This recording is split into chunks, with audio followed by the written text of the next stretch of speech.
जेवढे जेवढे गाडी पळवली तर कुठल्या बैलाला स्पीड जास्त वाटतंय काय? आता बा तू जेवढ्या गाड्या पळवल्या त्यात स्पीडचा बैल म्हणलं तर बाकासूर कडपासून खायला सुटल्यापासून पाक सुटते तर श्वास पोचतो हातातच होता. त्यासारखं स्पीड कुठल्या बैलाला तो बैल म्हणजे बैलच आहे. बाकासूर म्हणजे येड्या खोपडीचा बैल आहे. तो कधी काही करू शकतो असा बैल आहे तो. आणि त्याला हातातच ठेवायला लागते कारण काय म्हणजे सगळे माहिती की बाबा बकासूरला हातातच ठेवायला लागतंय बाकी दुसरा बैल हे करायला लागते किंवा काय?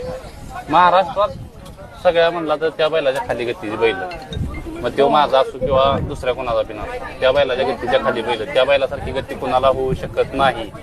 इथनं पुढे बी होणार नाही. इथनं मागं मोठ्या लक्षानंतर तेवच आहे. मोठा लक्ष देवच आहे त्यानंतर हेव देव आहे.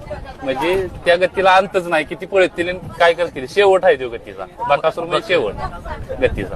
बकासूर आहे. हा बाकासूर आहे. त्या नादाला नाही लागायचं पण तो जरी 2 गटाला जरी मार खाल्ला तर तिसऱ्या अड्ड्याला तो मोठं कुठलं जर मैदानात 1 नंबर करू शकतो असला बैल आहे.